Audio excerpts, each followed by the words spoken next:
पिछले भाग में आपने पढ़ा कि दिव्या के बाबा उसको हमेशा के लिए छोड़कर चले गए। दिव्या अब बिल्कुल अकेली रह गई। उसने फैसला किया कि वह अब क्षितिज के साथ न रहकर अपने बाबा के घर पर रहेगी और इधर क्षितिज अब दिव्या को अपने साथ रखना चाहता था।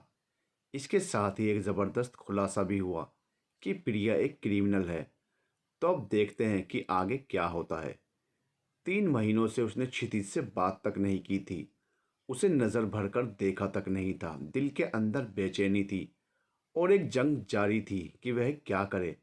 मगर जो भी हो वह नहीं जाएगी उसके साथ, नहीं रहेगी उसके पास। और वह निढाल सी सोफे पर गिर गई और वह जाने कब तक यूं ही पड़ी रहती अगर उसे अपने ऊपर किसी की आंखें महसूस न होती।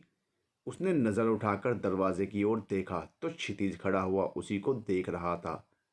आज उससे आंखें मिली तो उलझ कर रह गई। ऐसा लग रहा था सदियों के बाद उससे मिली है। कुछ देर खामोशी रही लेकिन फिर उसने नजरें हटाई। वह धीरे धीरे चलते हुए सोफे के पास उसके करीब टेबल खींचकर उस पर बैठ गया। दिव्या का दिल एक बार फिर धड़क उठा, मानो उसे एहसास करा रहा हो कि वह जिंदा है। लेकिन वह नजरें झुकाए रही और हमेशा की तरह खामोश रही। मगर आज दूसरी तरफ भी खामोशी थी। आज दिव्या इस खामोशी से घबरा गई। क्षितिज एकटक उसी को देख रहा था। उसके चेहरे पर सुर्खी दौड़ गई और उसने सर और भी झुका लिया। उसके उठकर जाने का रास्ता ब्लॉक था। उसकी हालत क्षितिज के दिल को गुदगुदा रही थी। इन 3 महीनों में उसने बहुत अच्छी तरह से अपना फर्ज निभाया था। उसका दिल जीतने की भी हर मुमकिन कोशिश की थी। कई बार उससे माफ़ी मांगी। आज उसके चेहरे पर बिखरे रंग उसे अपनी कोशिशों के कामयाब होने का इशारा कर रहे थे। दीवू, प्लीज़ अपने घर चलो। उसका हाथ अपने हाथ में लेते हुए उसने रिक्वेस्ट के लहजे में कहा। दिव्या को जैसे करंट सा लगा। अपना हाथ पीछे खींचना चाहा मगर क्षितिज की पकड़ मजबूत थी। नजरें उठाकर उसे गुस्से से देखना चाहा मगर देख न सकी। खड़ी होती तो उसकी बाहों में चली जाती। खामोशी की दीवार अब टूटने का आगाज था। हाथ छोड़ो और पीछे हटो। लहजे को मजबूत बनाने की भरपूर कोशिश की थी दिव्या ने। ना छोड़ूं तो, पीछे ना हटूं तो। वह मुस्कुराया और उसके गालों में पड़ने वाले डिंपल फिर इसके दिल को लूटने लगे। मैं तुम्हें, वह सोच में पड़ गई कि क्या करेगी। उसने उसका हाथ छोड़ दिया और टेबल खिसकाते हुए उठ गया। तुम जाओ क्षितिज, मैं नहीं जाऊंगी, उसने कहा और उठकर अंदर जाने लगी। क्षितिज उसकी तरफ लपका। वह अंदर जाकर दरवाज़ा बंद कर रही थी कि उसने पैर अड़ा दिए और दरवाज़ा खोलते हुए खुद भी अंदर आकर दरवाज़ा बंद कर दिया। दिव्या के माथे में बल पड़ चुके थे। सारे खूबसूरत एहसास कहीं जा छुपे। क्या मतलब है इस हरकत का? ऐसी भी हो तो किसी के भी घर में घुसकर मनमानी करोगे? वह अनसुना करते हुए उसके करीब आ गया। उसके खुले रेशमी बालों को पीछे करते हुए चेहरे को छूना चाहा कि वह 2 कदम पीछे हट गई। ये क्या बदतमीजी है, निकलो यहाँ से, वह चिल्लाई। इसे बदतमीजी नहीं, प्यार कहते हैं। और अपनी पत्नी से प्यार करना कोई गुनाह तो नहीं। वह उसकी तरफ बढ़ते हुए बोला। कौन सी मूवी के डायलॉग रट कर आए हो? वह और पीछे हट गई। सिर्फ डायलॉग ही नहीं, सीन भी मेमोराइज हैं। आगे बढ़ते हुए उसकी मुस्कुराहट और भी गहरी हो गई। उसकी बातें, उसका अंदाज, उसके चेहरे का रंग बहुत बदला हुआ था। सब कुछ अलग था, अनोखा था उसके लिए। ये सब अगर पहले मिला होता तो उससे तो दिव्या के पैर जमीन पर ना रहते। मगर आज वह अलग सी सिहरन महसूस कर रही थी। अब पीछे हटने की गुंजाइश खत्म हो चुकी थी। वह बेड से जा लगी थी और क्षितिज भी उसके करीब आ चुका था। उसके हाथों की छुअन से बचने के लिए वह जरा पीछे हुई तो लड़खड़ाकर बेड पर जा गिरी। वह भी उस पर झुकते हुए उसके हाथों को अपने हाथों में ले चुका था। उसकी उंगलियों में अपनी उंगलियां फंसाते हुए क्षितिज उस पर झुक गया था। इस एक पल में उसके चेहरे ने ना जाने कितने रंग बदले थे। उससे छूटने की कोशिश बेकार हो रही थी। घबराहट से उसके माथे पर पसीना चमक उठा। पीछे हटो क्षितिज, बामुश्किल उसने कहा। लेकिन वह उस पर झुका और उसकी आंखों को स्पर्श कर लिया। उसकी सिहरन उसने साफ महसूस की थी। दिल की धड़कन बेकाबू थी, मुंह लाल हो गया था। अपनी पूरी ताकत से उसने उसे हटाना चाहा मगर कामयाब ना हो सकी। शर्म के रंग ना चाहते हुए भी उसके गालों पर बिखर गए थे। चेहरा दहक उठा था। क्षितिज, उसके होठ कँप-कँपाए, उसकी आंखें खुद ब खुद ही बंद हो गई। निकलो यहाँ से, अभी निकलो, वरना मैं कोई लिहाज नहीं करूंगी। वह तकिया फ्लावर पॉट जो उसके हाथ में आ रहा था उस पर फेंक रही थी और चिल्ला रही थी। उसके हाथों ने हल्की सा होल्ड लूज किया ही था कि दिव्या ने उसे झटके से पीछे किया और पलटकर बेड के दूसरी ओर उतरकर खड़ी हो गई। चेहरा सुर्ख हो रहा था, गुस्से से वह लरज रही थी। वह भी खड़ा हो गया, उसकी डार्क ब्राउन आंखें शरारत से चमक रही थी। हल्की सी मुस्कुराहट होंठों पर थी। वह गुस्से से जल उठी, फिर उसने जो भी हाथ में आया उसे मारना शुरू कर दिया। अरे अरे रे दीवू, क्या कर रही हो यार, मैं तुम्हारा पति हूँ। पति को नहीं मारते हैं दीवू, वह कैच करते हुए कभी बचते हुए कह रहा था, मगर होंठों पर अब भी मुस्कुराहट थी। तुम मुझे मत सिखाओ कि किस करना, ओके मत सीखना, लेकिन मार क्यों रही हो। उसकी बात उसने बीच में ही उचक ली थी। आई विल किल यू, बाहर निकलो फौरन। अब उसके हाथ में संगमरमर का वास था। ओके ओके, मैं जा रहा हूँ, लेकिन यार बता तो दो, वह दरवाज़ा खोलते हुए बोला। कह दिया ना नहीं जाऊंगी मैं, वह तेजी से बोली। वो नहीं फिर? उसके माथे में बल पड़ गए। How did you feel during? वह उसकी तरफ मुड़कर शरारत से बोला। Shut up and get out. उसने पूरी ताकत से चिल्लाकर हाथ में पकड़ा संगमरमर का वास उस पर फेंका, जिसे उसने महारत से कैच कर लिया और हंसते हुए उसे बाहर सेंटर टेबल पर रखकर बाहर निकल गया। उसने उसे जाते देख चैन की सांस ली और आंखें बंद कर ली। उफ, ये क्या हो गया है मुझे, वह धीरे से बड़बड़ाई। प्यार प्यार हो गया है, वह बोला। उसने तेजी से आगे बढ़कर मेन गेट उसके मुंह पर बंद कर दिया और पलटकर अंदर चली गई। दिव्या जरा अंदर आओ, वह ऑफिस में काम कर रही थी कि समीर सर ने इंटरकॉम पर उसे अपने कैबिन में बुलाया। वह यूं भी कल से ठीक से सो नहीं पाई थी। बार बार क्षितिज के पास होने का एहसास होता था और वह आंखें खोल देती थी। उसकी नज़दीकी, उसकी खुशबू, सबने मिलकर उसे परेशान कर रखा था। आज उसका मन काम करने में भी नहीं लग रहा था। समीर सर के बुलावे पर वह सिस्टम की स्क्रीन लॉक कर उठी और अंदर चली गई। मैं I come in sir? Yes yes please come in. Sameer ने उसे बुलाया और सीट ऑफर की। काम कैसा चल रहा है तुम्हारा, कोई प्रॉब्लम तो नहीं है ना? उसे देखते हुए उन्होंने पूछा। दिव्या को कुछ अजीब सा लगा, अब जबकि स्टाफ जाने लगा था। पूरा दिन निकालने के बाद उन्हें यह सब पूछने की क्या ज़रूरत पड़ गई। उसने समीर की तरफ गौर से देखा। वह 40-45 साल के बीच की उम्र का था। रंग साफ भरा हुआ जिस्म और सर के आधे बाल उड़े हुए। ये तो सब बस ओके था, मगर उसकी आंखें किसी गिद्ध की तरह दिव्या को देख रही थी। उनकी चालाकी और काइयापन अलग ही नजर आ रहा था। वह दिव्या को किसी शिकार की तरह परख रहा था। वह मुस्कुरा पड़ी। नहीं सर, कोई प्रॉब्लम नहीं है। उसकी मुस्कुराहट से वह उन्हें अपने जाल में फंसती हुई महसूस हुई। अगर कोई भी परेशानी या कमी महसूस हो तो मेरे पास आना। वह खड़ा होकर उसकी ओर चलाया। नहीं, सब ठीक है। Divya, don't get me wrong, मैंने सुना है तुम अपने पति के साथ नहीं रहती। Is all well? उसने उसकी चेयर की बैक पर हाथ रखा। दिव्या के माथे पर बल पड़ गए। अब उसकी बर्दाश्त जवाब देने लगी थी। वह भी खड़ी हो गई, मगर चेहरे को नॉर्मल रखा। मैं जानता हूँ कि बहुत सी ज़रूरतें होती हैं पैसे के अलावा भी।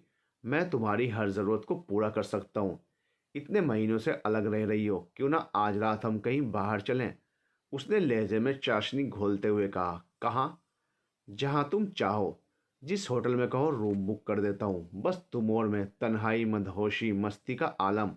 उसने दिव्या का हाथ पकड़ा और तभी एक झन्नाटेदार थप्पड़ ने उसके सारे ख्वाब चकनाचूर कर दिए। तो तूने मुझ पर हाथ उठाया साली? आज तू ऐसे नहीं जाएगी यहाँ से। वह उस पर झपट पड़ा, लेकिन दिव्या के दो चार दांव से ही वह चित हो गया। उसे कॉलर से पकड़कर खड़ा किया। तुझे क्या लगा पके फल की तरह दिव्या भी तेरी झोली में आ गिरेगी?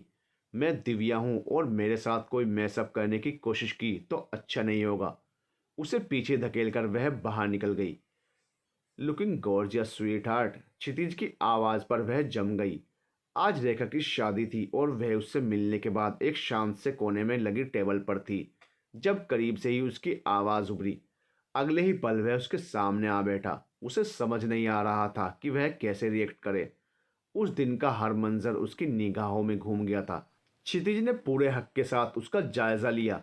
वायलेट कलर की साड़ी में लंबे बालों की फ्रेंच नोट बनाए, हल्के से मेकअप और सादे से सिल्वर झुमकों में वह सोबर और खूबसूरत लग रही थी। आज भी उसके नाम का सिंदूर और मंगलसूत्र उसे रौनक दे रहा था। दिव्या बेचैन और पजल हो गई थी। उठने लगी कि उसने उसके हाथ पर अपना भारी हाथ रख दिया। हाथ हटाओ अपना, उसने गुस्से से मगर धीमी आवाज में कहा। आज उसकी बेस्ट फ्रेंड की शादी थी और वह उसमें कोई बदमजगी नहीं चाहती थी। क्षितिज ने जवाब में कहा तो कुछ नहीं, बस उसे मुस्कुराकर देखता रहा। हाथ नहीं हटाया तो उसने अपना हाथ झटके से निकाला और उठकर जाने लगी, मगर क्षितिज ने आगे बढ़कर उसका रास्ता रोक लिया। कब तक ऐसे दूर भागती रहोगी? आना तो तुम्हें मेरी बाहों में ही है। सपने देखने पर कोई पाबंदी नहीं है, देखते रहो। वह रुखाई से बोली और साइड से निकल गई। उसे मनाना टेढ़ी खीर साबित हो रहा था।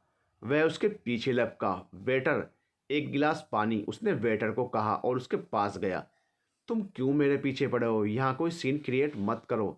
मैं नहीं चाहती रेखा की शादी में कोई तमाशा हो। प्लीज मेरा पीछा छोड़ो, दिव्या बोली। उसका गला सूखने लगा था। तभी वेटर पानी लेकर आया, मगर उसके गिलास उठाने से पहले ही दिव्या ने गिलास उठा लिया। वेटर ये देखकर सकपका गया।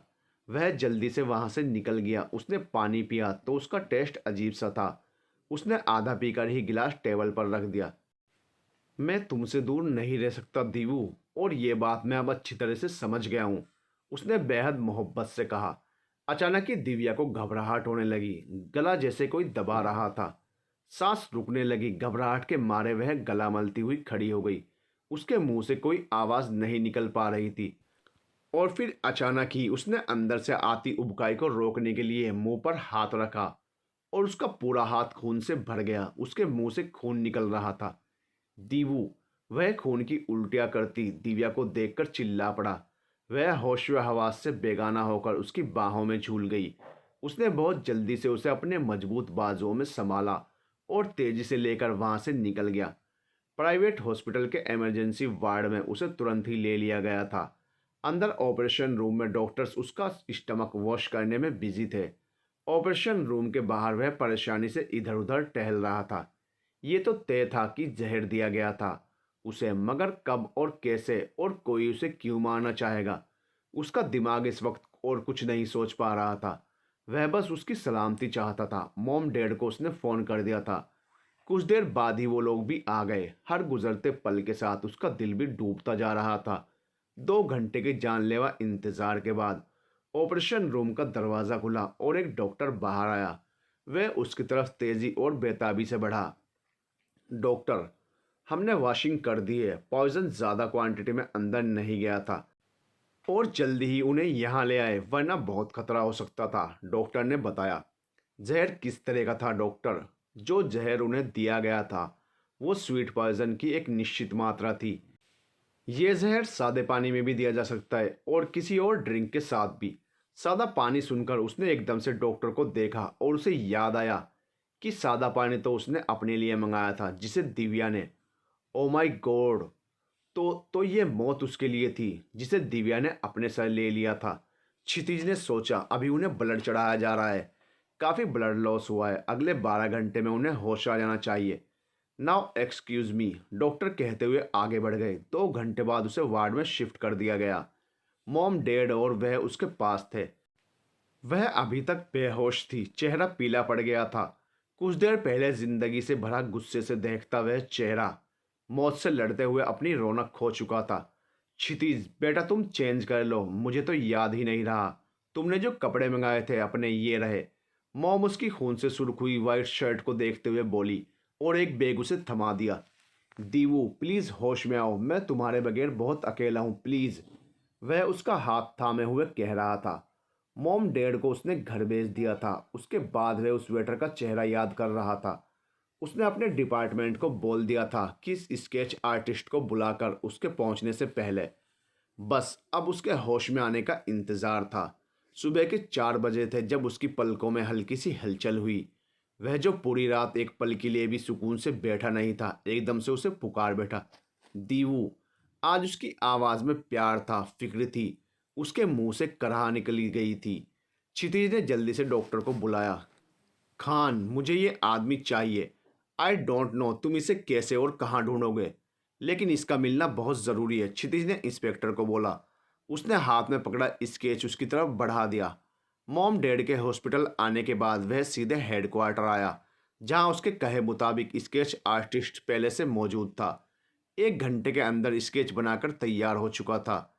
सर, ये तो उस पर नज़र पड़ते ही खान हकला गया। ये तो क्या खान? क्षितिज ने उसकी तरफ कड़ी नज़रों से देखा। सर, ये शेखावत जी के घर पर था, मैंने अपनी आंखों से देखा है।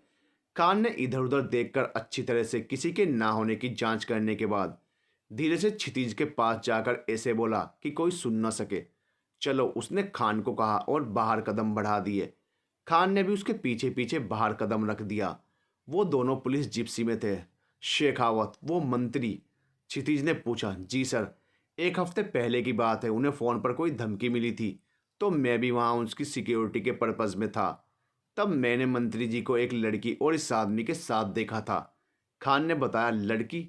जी सर, मुझे क्लियर तो नहीं दिखाई दिया, बट ये आदमी बाहर मेरे पास से गुजरा था, तो ये तो कन्फर्म वही है, उसने कहा। और तुमने ऑफिस में इतने गुपचुप तरीके से क्यों बताया?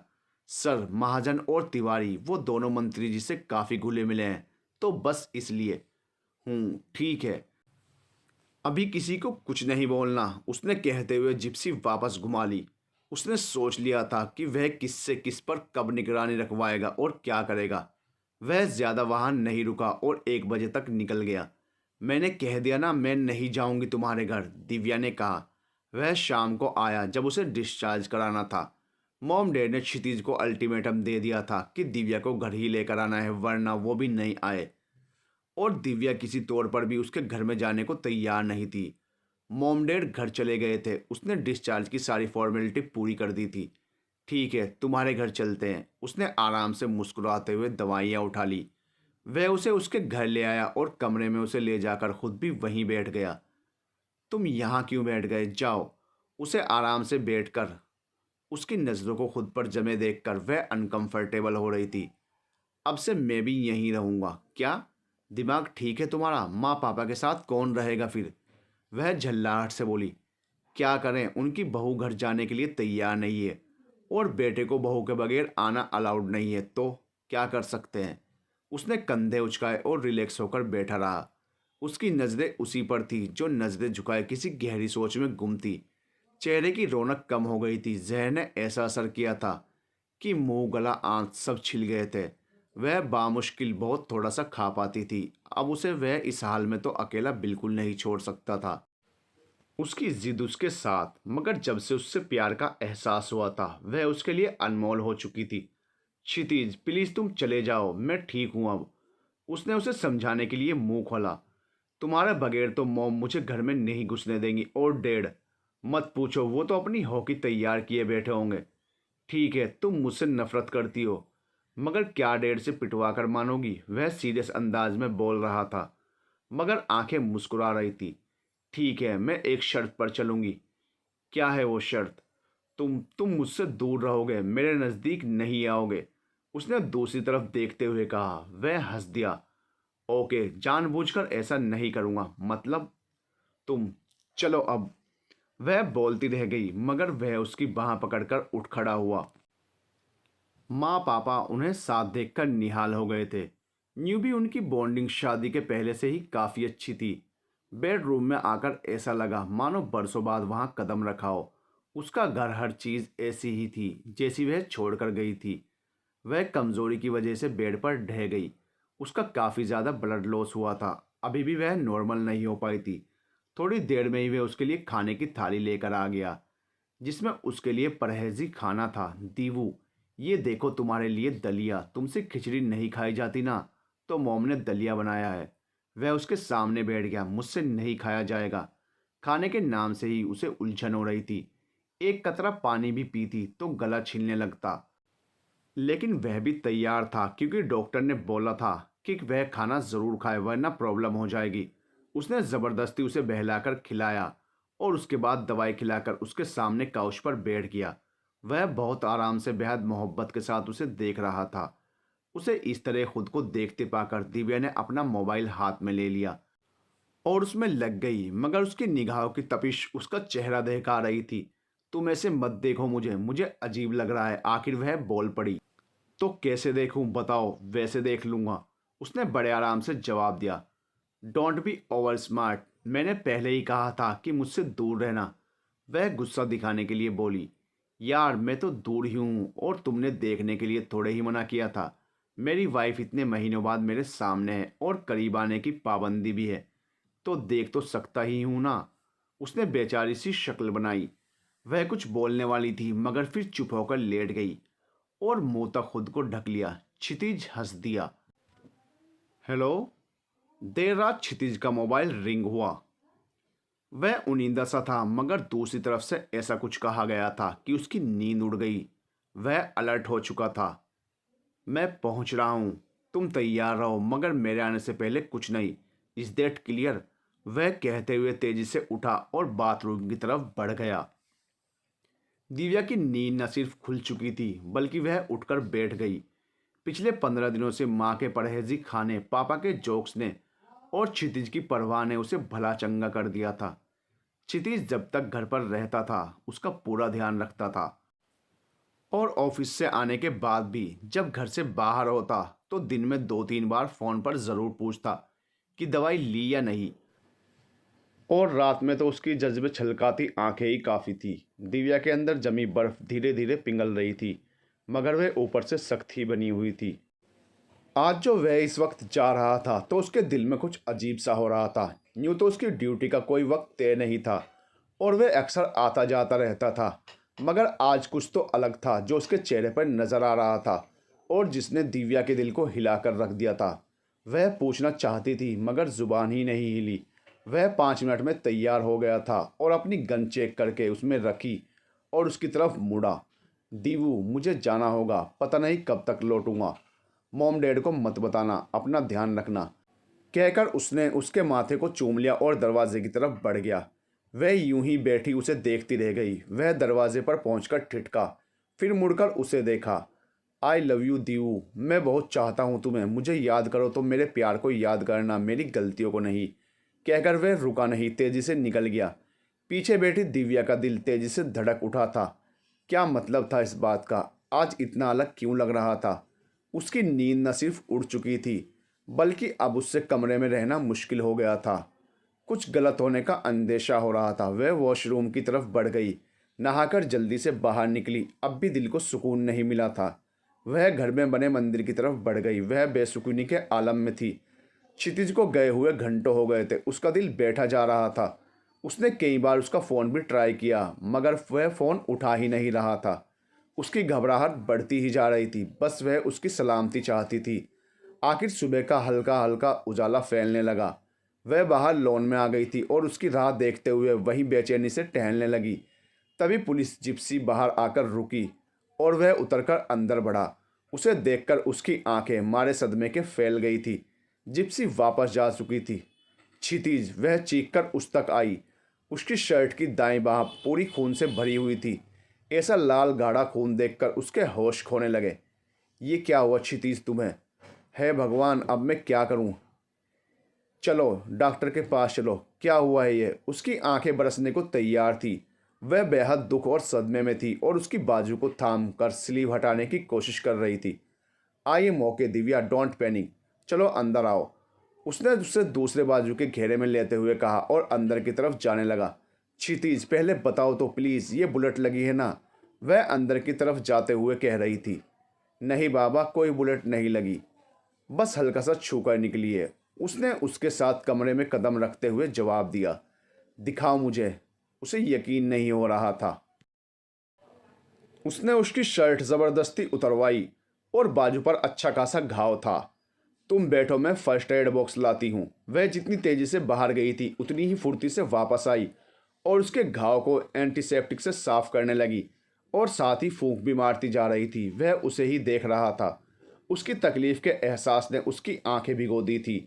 उसके बाजू पर लगा खून साफ करने के बाद उसने जल्दी से उसके जख्म पर पट्टी बांधी और सामान एक तरफ कर दिया। दिल भारी हो रहा था। उसका जख्म देखकर दर्द उसे हो रहा था। उसकी अच्छाई, उसकी मोहब्बत का एहसास दिल में कचोके लगाने लगा।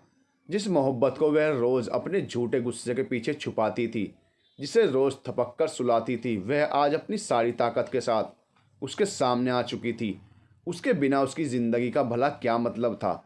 वह था तो सब था, वरना कुछ भी नहीं। दिल तो चाह रहा था उससे लिपट जाए, मगर तुम आराम करो, मैं तुम्हारे लिए। दीवू उसकी आवाज़ पर वहीं रुक गई। आई एम सॉरी दीवू, उसने कहा और वह रोते हुए उसके सीने से जा लगी। अब वह खुद को रोक नहीं पाई थी। भगवान न करे अगर उसे आज कुछ हो गया होता तो वह खुद को कभी माफ़ न कर पाती। जितनी ज़्यादतियाँ उसने की थी वह उनका काफ़ी खामियाजा भुगत चुका था, और वह भी उसके जज्बे को आजमा चुकी थी। इस पल वह उसके गले लगी हुई थी और उसका हाथ उसके रेशमी बालों पर था। Divu I love you too idiot, वह कहते हुए उससे अलग हुई, फिर उस पर निगाह डालते हुए झिझक गई। वह शर्टलेस खड़ा था। उसने कबर्ड की तरफ कदम बढ़ाए, मगर क्षितिज ने उसका हाथ पकड़कर अपनी ओर खींच लिया। फिर से तो कहना, वह शौक रोमांटिक अंदाज में बोला। शर्ट ला रही हूँ, पहले पहन लो बेशर्म इंसान, उसने इधर उधर देखते हुए कहा। पहले खुद ही शर्ट उतरवाई थी, अब मैं बेशर्म हो गया? उसके होंठ मुस्कुरा दिए। उसने उसके सीने पर हल्की सी धौल जमाई और बाजू का खुद पर से हटाने लगी, मगर उसने जख्मी बाजू भी उसके गिर्द लपेट दी। अब वह उसके और भी करीब आ गई थी। क्षितिज, ये क्या कर रहे हो? चोट लगी है, तुम्हें दर्द होगा। प्लीज़ आराम से लेट जाओ, उसने फिक्र से कहा और उसका हाथ हटाने लगी कि उसकी कन्हा पर अपना हाथ रोक दिया। सॉरी सॉरी, दर्द हुआ ना, इसीलिए कह रही हूँ कि अरे क्षितिज क्या? उसे खुद से अलग होकर बाथरूम की ओर बढ़ता देख वह बोली। दीवू, मुझे अभी जाना होगा। क्या जाना होगा मतलब? कहीं नहीं जा रहे हो तुम, आराम करो, मैं नाश्ता बना रही हूँ, उसने उसे बेड पर बैठाते हुए कहा। ठीक है, नाश्ता करके मॉम डैड से मिलकर चला जाऊंगा, बहुत ज़रूरी है, उसने गंभीर आवाज़ में कहा। आज उसकी नज़रों में उसका कद और भी बढ़ गया था।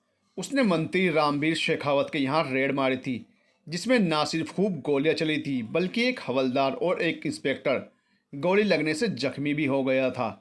उसके खुद के बाजू को भी बुलेट छूकर निकली थी। उस जगह से ना सिर्फ ड्रग्स का बल्कि कानूनी हथियारों का भी बड़ा खजाना भी बरामद हुआ था। रोजी डिकोस्टा और शेखावत गिरफ्तार कर लिए गए थे। उनके खिलाफ स्ट्रॉन्ग सबूत थे। आज उसे फक्र था कि उसने अपना फर्ज बखूबी निभाया था। आज वह एक बेस्ट पुलिस ऑफिसर, लायक बेटा और बेहतरीन जीवन साथी था। अपनी पिछली बेवकूफ़ियों से उसने सही सबक लिया था। अगले कई दिन उसके जख्मी बाजू में काफ़ी तकलीफ हो रही थी, मगर बावजूद इसके उसने अपने काम में कोताही नहीं बरती। मॉम डैड की आंखों में उसके लिए मोहब्बत और गर्व साफ नज़र आता था, और उसके दिल पर तो था ही उसका राज। क्षितिज, ये चक्कर बताओ कैसा बनाए? उसने मूंग दाल का हलवा उसकी तरफ बढ़ाया। मीठा तो है नहीं इसमें, उसने चक्कर बोला। क्या? लेकिन ऐसा कैसे हो सकता है? कहते हुए उसने उसके हाथ से चम्मच लेकर थोड़ा सा खाया। ठीक तो है, दिखाओ। हाँ अब ठीक है, उसने हंसकर कहा। सता रहे हो मुझे? अभी कहाँ सताया है तुम्हें, थोड़ा सा इंतज़ार करो तब पता चलेगा कि कैसे सताया जाता है। दिव्या सिहर उठी थी। उसकी गर्म सांसें उसके कानों को छू रही थी। मदहोशी छाने लगी थी। हटो, बहुत काम है मुझे, उसने धीरे से कहा। वह उसके गाल से अपना गाल सटाकर बोला। दिव्या दिव्या, कहाँ रह गई बेटा? माँ की आवाज़ पर उनकी मदहोशी लम्हे भर में छूट गई थी। वह तेजी से निकल गई। क्षितिज, मैं कह रही थी कि तुम बेड पर, वह बोलते हुए बहुत ऑड फील कर रही थी। उसने बड़े गौर से उसे नज़र भर कर निहारा। पिंक कलर की साड़ी पहने हुए, सोने से दमकते चेहरे पर, गहरी काली आंखों पर लंबी पलकें झुकाए, होंठों को दांतों से बार बार काटते हुए वह कन्फ्यूज सी बहुत ही खूबसूरत लग रही थी। उसकी हालत उसे शरारत करने पर उकसा रही थी। बेड पर मैं सोऊंगा तो तुम कहाँ सोओगी? वह उसके पास आ गया। वो मैं काउच पर सो जाऊंगी, वह हकलाते हुए बोली। क्यों? मेरे पास सोने में क्या प्रॉब्लम है? उसका शर्गोशी भरा अंदाज उसे और भी शाय फील करा रहा था। नहीं तो वो मैं क्षितिज ने उसको अपनी ओर खींच लिया। उसकी धड़कन तेज हो गई थी, सांसें गहरी हो रही थी। कमरे में फैली नाइट बल्ब की धीमी धीमी रोशनी माहौल को और भी रोमांटिक बना रही थी। उसने पलकें उठाकर उसकी तरफ देखा। वह शरारत भरी निगाहें उसी पर जमाए हुआ था।